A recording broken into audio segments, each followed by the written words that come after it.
안녕하세요. 얼마 전 이혼한 30대 여성입니다. 이혼 사유는 신우의 지나친 간섭과 남편의 자격지심 때문이라고 할까요? 시작은 정말 지금 생각해도 그렇게 큰일은 아니었어요. 얼마든지 대화를 통해서 서로 이해할 수 있는 일이었는데 말이지요. 남편과는 지인의 소개로 처음 만났습니다. 서로 첫눈에 반하다시피 빠져들었고 이후로 누가 먼저랄 것 없이 서로 가까워졌지요. 3년을 만났는데 그동안 그 흔한 말다툼 한번 해본 적이 없습니다. 그래서 언젠가부턴 남편이랑 결혼하는 게 너무 당연하게 느껴져서 남편이 실제로 프로포즈를 해왔을 때도 크게 고민하지 않았어요. 하지만 친정에서는 저와 남편의 결혼을 탐탁치 않아 하셨습니다. 그건 시댁하고 저희 집의 경제적 차이가 컸기 때문이에요. 저도 솔직히 본격적으로 결혼 이야기가 오가기 전까진 시댁 사정이 그 정도인 줄은 몰랐습니다. 당시 아버님은 제법 이름난 회사에 다니고 계셨고 신우는 신우대로 미국에서 자리 잡고 생활하고 있는 줄만 알았거든요. 그런데 알고 보니 다시 생각해도 한숨만 나오네요. 어머님이 아버님하고 상의도 없이 주식이다 땅이다 뭐 여러 가지에 투자를 많이 하셨더라고요. 그런데 결론부터 이야기하자면 수익은 고사하고 사기를 당하기도 몇 번, 빚을 잔뜩 만들어두셨다가 도저히 당신 선에서 어떻게 할 수가 없으니 그제서야 아버님께 털어놓았던 모양이에요. 그래서 아버님은 한 달에 300 이상을 벌고 계셨음에도 불구하고 대부분의 돈을 빚 갚는 데 쓰느라 바쁘셨지요. 그리고 그 이유 때문에 저희 결혼식에도 한 푼도 못 도와주신다 하셨어요. 정확히는 대학까지 졸업시켜준 게 어디냐면서 그 정도 했으면 됐지. 이제 지좋아서 하는 결혼까지 내가 돈을 내줘야 하냐 라고 하셨다고요. 그래도 결국 자식 이기는 부모 없다고 막판에 간신히 3천만 원 정도는 도움을 받았습니다. 반면에 친정에서는 제 명의로 된 아파트를 꼭 해주고 싶다 하셨어요. 하지만 친정 부모님이 경제적으로 여유가 있으셨긴 해도 현금을 쌓아놓고 사는 재벌은 아니었기에 그렇게 큰 부담을 드리고 싶진 않더라고요.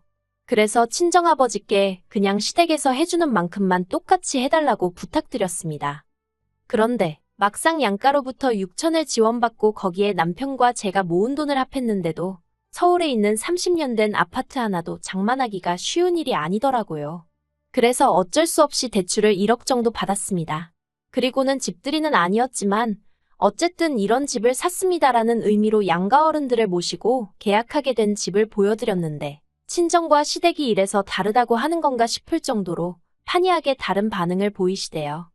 시부모님께선 그저 당신 아들 집이라며 집 좋다는 소리만 몇 번이고 하신 반면에 친정부모님은 다 쓰러지게 생겼다며 여기서 어떻게 애 낳고 살려고 그러냐고 저희를 무척 안쓰러워하셨거든요.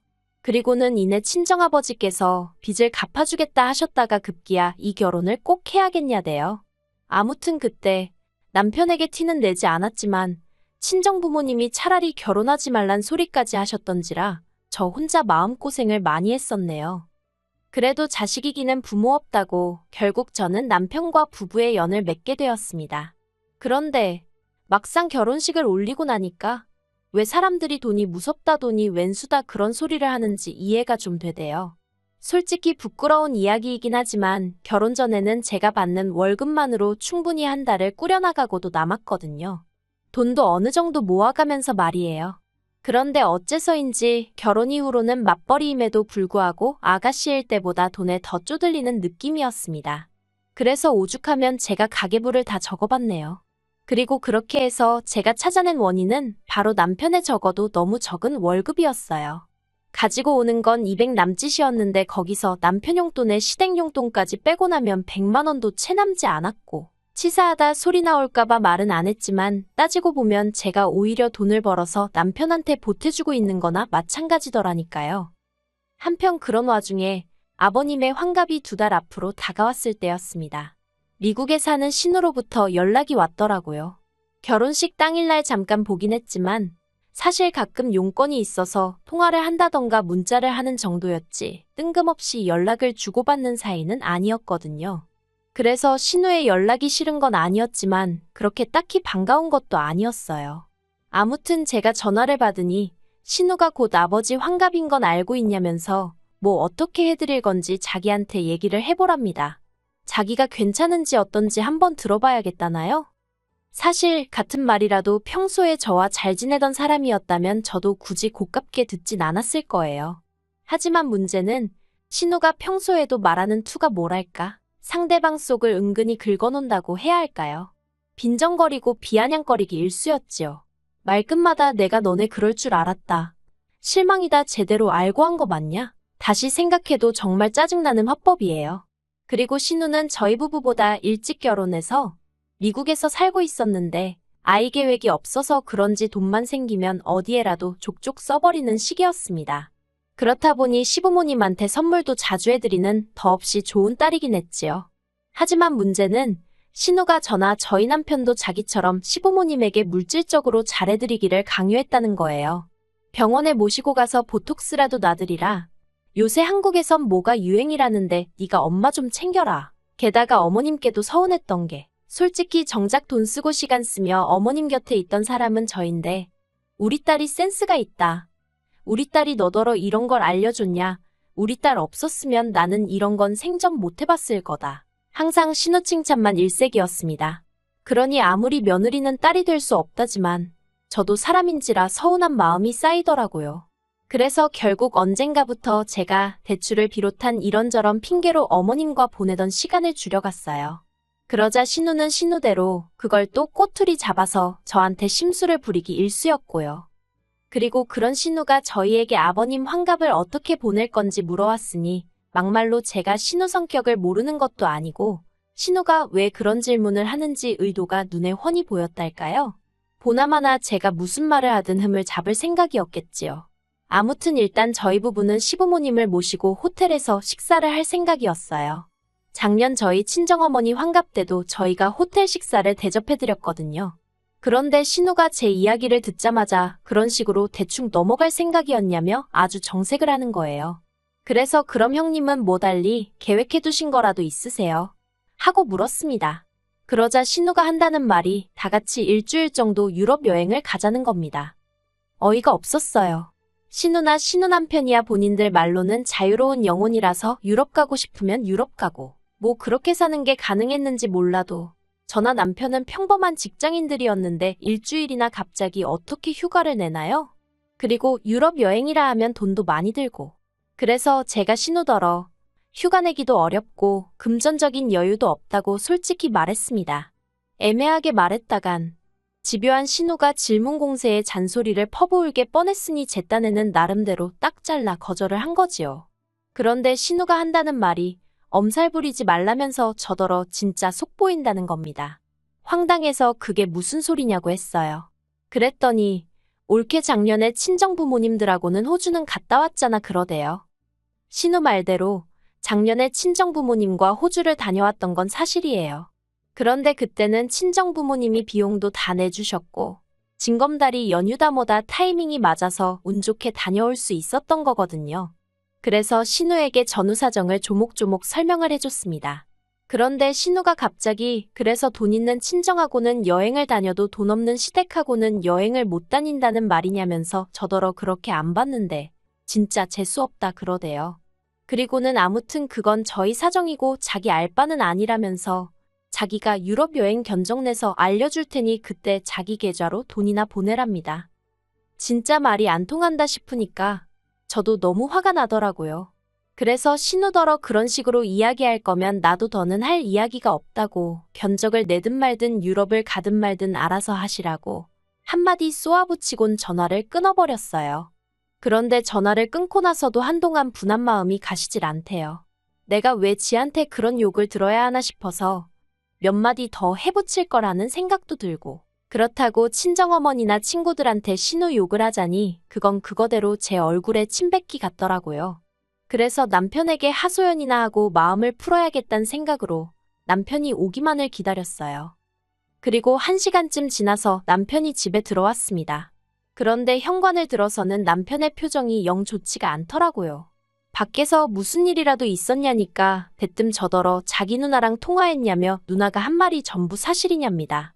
어이가 없으면서도 동시에 또 이간질을 했구나 싶어서 신우가 뭐라 했냐니까 제가 신우더러 돈 없는 시부모님이 유럽 여행은 무슨 유럽 여행이냐고 그냥 밥이나 한 끼 먹자고 그랬다는 거예요. 이건 뭐 아주 자기 남동생이 부부싸움을 하라고 고사를 지내는 거나 마찬가지 아닌가요? 어이가 없는 정도가 아니라 당장이라도 신우가 눈앞에 있으면 머리채를 잡아 흔들고 싶은 심정이었습니다. 그래도 꾹 눌러 참고는 남편더러 당신 생각에도 내가 그런 식으로 말했을 것 같냐고 차분하게 물었어요. 지금 내 입장에선 들어보지도 않고 다짜고짜 신우 편부터 드는 거냐고 서운하단 말과 함께요. 그제서야 남편이 도대체 무슨 일이 있었던 거냐며 저에게 물었고 저는 있는 그대로 토시 하나 안 틀리고 남편에게 통화 내용을 들려줬어요. 남편도 한참을 듣더니 자기가 실수를 한 것 같다며 미안하다 하대요. 신우가 어찌나 열을 올리면서 이야기하던지 자기가 순간 거기에 넘어갔다나요. 하지만 남편은 이내 뜻밖의 말을 꺼냈어요. 제 눈치를 살피면서 한다는 소리가 그런데 우리 돈 따로 모으지 않냐는 거예요. 사실 내년쯤에는 애를 가질 생각이라서 거기에 들어갈 거 대비해서 한 달에 따로 50에서 100만 원씩 모으고 있었거든요. 월급 받을 때마다 아예 없는 돈이다 생각하고 무슨 일이 있어도 그 돈부터 따로 챙겼지요. 남편에게는 따로 말한 적은 없어서 알고 있을 줄은 몰랐거든요. 그래서 아무튼 있기야 하지만 그건 나중에 다 우리 애한테 써야 하니까 그때까지는 절대 손 못 댄다고 딱 잘랐습니다. 그랬더니 남편이 한다는 소리가 태어나지도 않은 애 때문에 부모한테 효도를 안 한다는 게 말이 되냐면서 일단은 그 돈으로 유럽 여행을 하자는 거예요. 너무 돈이 많이 들 것 같으면 우린 가지 말고 시부모님이라도 보내드리자면서. 정말이지 피는 못 속인다더니 신우나 남편이나 결국 똑같구나 싶대요. 남편더러 내 말은 어디로 들은 거냐고 안 된다고 했습니다. 그리곤 솔직히 한 번도 남편한테 돈 가지고 타박한 적이 없었거든요. 결혼할 때부터 시댁 사정 안 좋은 것도 알고 있었고 공무원인 남편 월급 박봉인 것도 알고 있었으니까요. 어차피 없는 돈이 타박한다고 어디서 나오는 것도 아니고 그냥 이미 알고 한 결혼인 만큼 제가 감당해야 할 부분이라고 생각했지요. 그런데 신우고 남편이고 돈 알기를 우습게 아는 건지 어이가 없어서 결국 남편더러 당신 한 달에 나 200밖에 못 갖다 주지 않냐? 그런 와중에서도 매달 시댁으로 용돈 50만 원씩 가고 있는데 지금 유럽 여행 소리가 가당키나 하냐고 물었습니다. 그러자 남편이 얼굴이 벌개지더니 결국 그 얘기가 하고 싶었던 거냐면서 되려 저한테 화를 내더라니까요. 결국 그날 남편과 처음으로 큰 소리가 오가며 싸웠습니다. 급기야 남편이 지 성질에 못 이겨 거실 티테이블을 발로 걷어차기까지 했고요. 그 꼴까지 보고 나니 오만정이 뚝 떨어져서 결국엔 제가 먼저 이혼 이야기를 꺼냈어요. 그제서야 남편이 자기가 홧김에 그랬다며 미안하다고 그러는데 그 꼴도 보기가 싫어서 결국 제가 짐 싸들고 친정으로 와버렸네요. 친정에 도착해서 친정부모님께 에라 모르겠단 심정으로 전후사정 다 털어놓았더니 친정아버지가 그냥 이혼해버리랍니다. 돈이 없는 게 문제가 아니고 신우라는 사람이나 네 남편이나 그 속이 좁은 게 문제라면서 그런 사람들하고 어떻게 평생을 사느냐고요. 그리고 저도 그런 친정아버지 말씀에 100번이고 동의할 수밖에 없었습니다. 매번 어떻게든 아껴서 잘 살아보려는 저를 오히려 쪼잔하고 야박한 사람으로 몰고 가는 것도 지겨웠고 그러면서도 자기들 자격지심에 툭하면 저를 나쁜 사람으로 몰아가는 것도 더는 참을 수 없었거든요. 그리고 서운해서가 아니라 황당하고 섭섭했다고 해야 할까요? 솔직히 전 남편이 이혼만큼은 못한다고 매달리기라도 할 줄 알았는데 신우가 뒤에서 뭐라고 또 쑥덕거리기라도 한 건지 남편이 처음엔 절 붙잡는 듯 하다가 이내 이혼하잔 제 말에 순순히 따라주더라고요. 그래서 결혼할 때 남편이 들고 온 4천만 원 중 일부를 친정아버지가 내주시고 그렇게 남남이 되었습니다. 결혼까지 이르는 데는 연애부터 시작해서 몇 년의 시간이 걸렸는데 이혼은 3달도 채 걸리지 않는다는 게 참으로 허무하대요. 그래도 이제 다 끝난 일인데 연연하지 않을 생각입니다. 영화의 대사처럼 내일은 내일의 태양이 뜰 테니까요.